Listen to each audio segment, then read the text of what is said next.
Terça-feira, dia 7 de maio de 2024. Como eu disse antes de ir pro intervalo, né? Hoje é dia do quadro Café com Previdência. A partir de agora o WhatsApp tá liberado, 32220001, 32220001 é o telefone que você pode encaminhar aí a sua pergunta, a sua dúvida. Você pode escrever a pergunta ou gravar um áudio, do jeito de se sentir mais à vontade, porque o Bom Dia Divinópolis vai trazer dica e orientação importante para você. Então participe através do nosso WhatsApp, 32220001, 32220001. Está no ar, a partir de agora, o quadro Café com Previdência.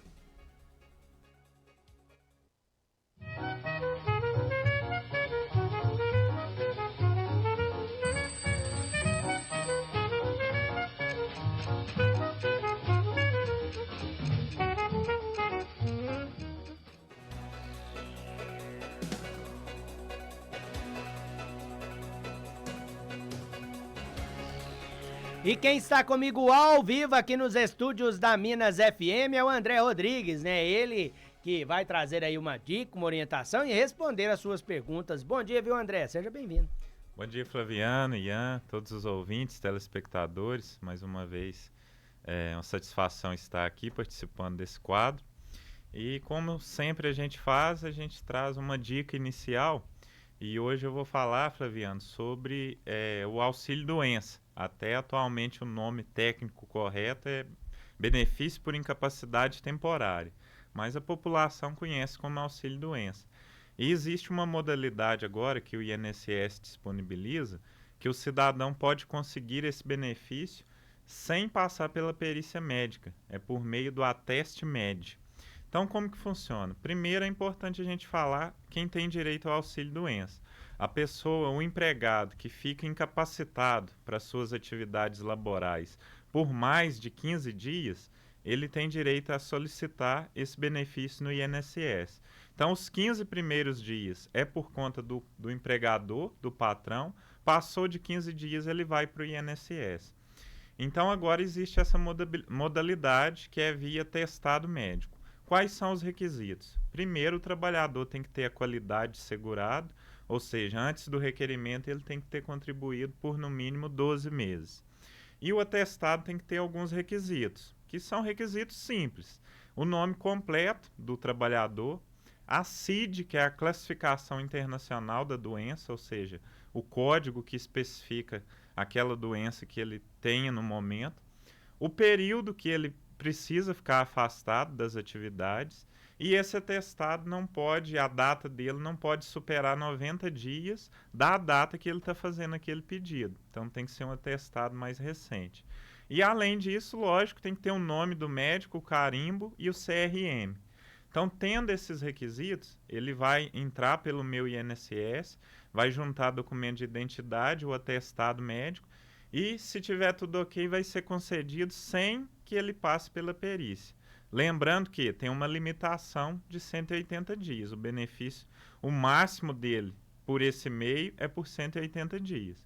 Então isso foi bom porque diminuiu a espera. A média nacional hoje para concessão desse tipo de benefício está em 26 dias.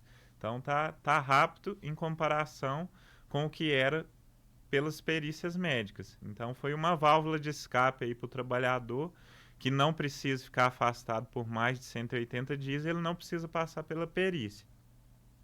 Precisou ficar afastado mais de 180 dias, aí sim ele vai ter que passar pela perícia médica. E outra dica importante, aquela pessoa que está com a perícia médica agendada, aguardando, ele pode agendar esse pedido via atestado médico.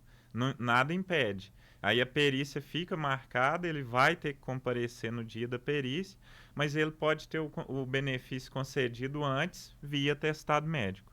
É um benefício, uma modalidade temporária mesmo, né, André? Por isso que é só 180 dias. Né? Exato, é temporário. Aí quem está incapacitado de forma definitiva é a aposentadoria por invalidez, que hoje chama benefício por incapacidade permanente. Então o nome já fala, se a incapacidade for permanente, aí já é aposentadoria. Aí nesse caso é preciso passar pela perícia.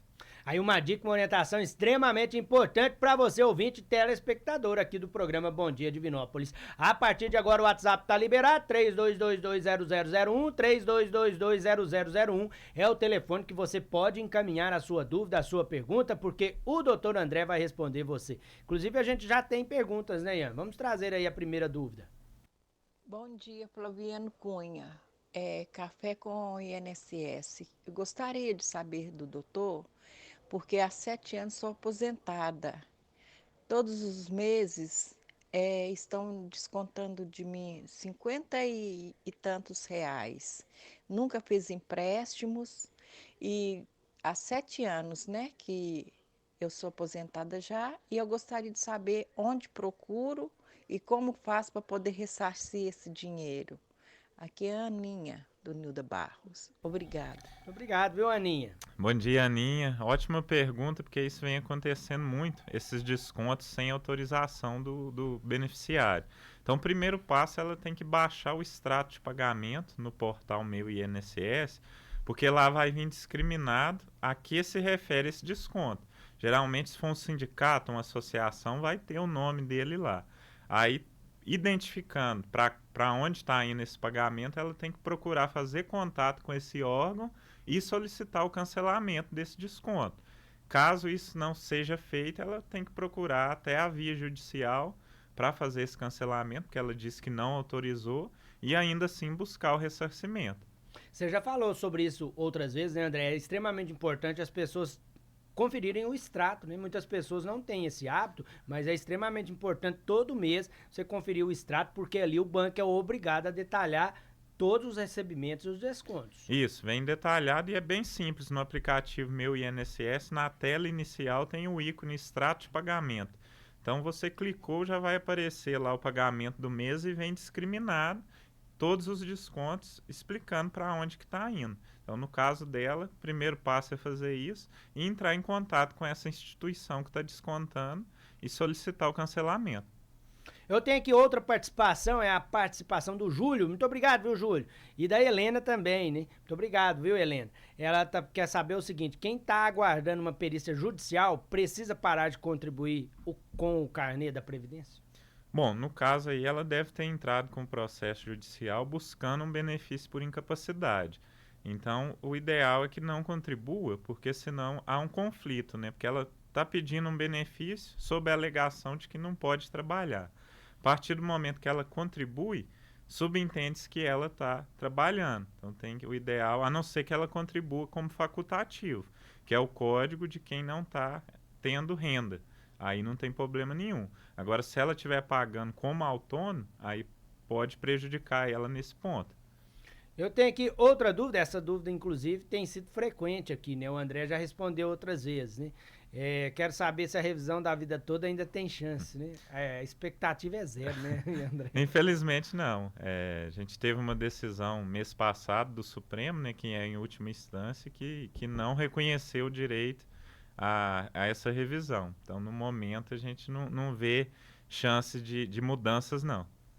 Eu tenho aqui outra dúvida interessante, é do Geraldo. Muito obrigado, viu, Geraldo, pela participação e pela contribuição aqui no quadro Café com Previdência. Ele está dizendo o seguinte: duas pessoas, né, marido e mulher, os dois são aposentados. Aí na morte de um deles, o outro tem direito à pensão por morte, mesmo mantendo aí a aposentadoria? Sim, tem direito de acumular. Aí com as novas regras da reforma, que foi em 2019, vai ter uma limitação. Se os dois forem salário mínimo, vai ficar com os dois benefícios 100%.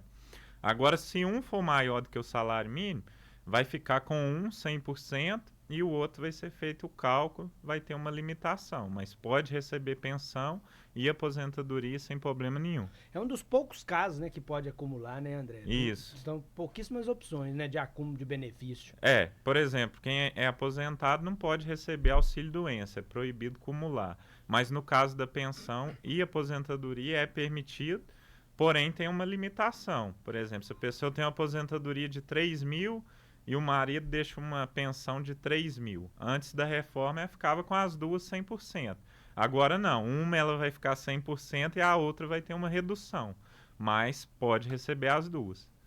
Eu tenho aqui a dúvida também do Mauri. Muito obrigado, viu, Mauri, pela participação. Ele está dizendo que tem 35 anos de contribuição, mas tem 50 anos de idade. Você tem possibilidade de entrar com pedido de aposentadoria por tempo de contribuição? Não, no momento ele não vai conseguir, porque antes da reforma, com 35 anos ele aposentava, independente da idade. Porém, a reforma colocou idade mínima. Aí, no caso dele, a orientação é buscar um profissional para fazer um cálculo, analisar toda a situação previdenciária dele, para ver qual regra de transição ele vai enquadrar, porque existem 4 regras. Aí sim, fazendo esse cálculo, vai poder responder para ele com precisão qual a data que ele vai se aposentar. Eu que tenho aqui a dúvida do Marquinhos, lá do bairro São Caetano. Muito obrigado, Marquinhos, pela participação. Tá parabenizando aqui o programa. Muito obrigado também o carinho, né, de todos os ouvintes lá do bairro São Caetano, né? Inclusive, muitas pessoas do bairro lá já manifestaram aí esse carinho aqui pelo programa. Ele tá fazendo aí uma pergunta muito parecida com uma que o André esclareceu agora há pouco. Ele tá dizendo que tá afastado tem 2 meses pela Previdência, só que ele paga o MEI, né? Aí nesse período que ele tá afastado, ele pode continuar pagando o MEI, né? Pagando aí, mesmo estando de licença? O ideal é que não pague, é aquele mesmo caso que eu respondi agora há pouco, porque o INSS pode entender que ele está trabalhando e não é permitido você receber um benefício por incapacidade e trabalhar ao mesmo tempo, porque o benefício é justamente pela falta de condição de trabalhar, né? Então, o ideal é que ele dê baixa no MEI durante o período que ele está recebendo auxílio-doença. Eu tenho a dúvida também da Bernadette. Ela está dizendo que o filho é um paciente psiquiatra, né? Ele faz tratamento no Sersan, aqui em Divinópolis. Inclusive, ele chegou a ficar internado em Belo Horizonte. Aí ela está dizendo que ele fez uma perícia no dia 27 do mês passado. E a perícia reprovou, né? A perícia não foi positiva para ele. Aí ela quer saber qual o caminho, né, que ela pode adotar. Ela tem 2 caminhos. Ela pode recorrer dentro do INSS ou à via judicial. Eu indicaria para ela ir direto para a justiça, porque o recurso dentro do INSS, além de estar demorando, a chance de alterar é pequena, porque geralmente eles vão manter o parecer médico. Então, orientaria ela a procurar um profissional, mover uma ação judicial, pleiteando o benefício para o filho. Eu tenho a dúvida da Rosa. Ela tá dizendo que tem 61 anos e 6 meses, né? Aí ela tem 22 anos de contribuição. Ela já pode entrar com pedido de aposentadoria? Tem que esperar mais 6 meses, né? Tá quase, né, André? Exato, Flaviano. Tá quase. Passa rapidinho. Com 62, no dia que ela completar 62, ela deve entrar. Tem um ponto que eu vou frisar aqui. O pessoal acha que... eu fiz 62, mas entrei um mês depois, o INSS vai me pagar desde os 62? Não, é desde a data que você faz o pedido, você tem que provocar a administração pública. Então, por isso que eu falo, no dia do aniversário já entra, porque senão você está deixando dinheiro pro governo, né? Eu tenho mais uma dúvida, agora é a dúvida do Dario, lá do Choro, viu? Muito obrigado, Dario, pela participação. Bom dia, Flaviano, bom dia, Ian, bom dia ao doutor. Flaviano, gostaria de saber de você o seguinte, será que, meu nome é Dário, será que minha esposa tem 29 anos de contribuição e 58 anos de idade, e ela já entregou os documentos para advogado, mas o advogado falou que não tem direito de aposentar ainda não. O que o doutor acha disso aí? Por favor, obrigado, viu? Bom dia, Dário. Olha, realmente, pelo que você fala aí, no momento ela não teria direito, porque mesmo na regra antiga, era exigido 30 anos de contribuição para a mulher. E aí veio a reforma e alterou. Então, acredito que muito provavelmente ela vai conseguir se aposentar só aos 62. Mas o ideal é fazer um cálculo e ver dentro das 4 regras de transição qual que ela vai preencher primeiro. Mas na pior das hipóteses, aos 62 ela aposenta. Eu tenho outra dúvida, é a dúvida da Josefa. Muito obrigado, viu, Josefa, pela participação. Vamos trazer aí a pergunta dela. Bom dia, Fabiano. Bom dia, doutor André. Doutor André, no caso de morte, a avó pode deixar a aposentadoria para neto? Me dá a resposta, por favor. Bom dia, fica com Deus. Tchau. Bom dia, Josefa. Pergunta interessante. Pode sim, mas aí vai ter um rigor maior, vai ter que provar a dependência econômica. Por exemplo, o cônjuge, quando há o falecimento, essa dependência é presumida, não precisa provar. No caso do neto, ou vai ter que ser menor de idade, menor de 21, no caso, para fins previdenciários, ou ser incapacitado para trabalhar, que é o maior inválido, e além disso comprovar que dependia economicamente desse avô para ter direito ao benefício. Eu tenho aqui, a última dúvida de hoje é a dúvida da Adriana e também muito interessante. Ela está dizendo que mora com uma pessoa, tem 5 anos, André, só que ele não divorciou, né? E em caso de falecimento, a pensão fica com ela ou com a parceira anterior?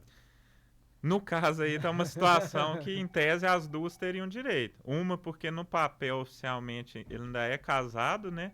Então o cônjuge teria direito. E ela é uma companheira. Então, no caso de falecimento aí, teria uma divisão de cotas.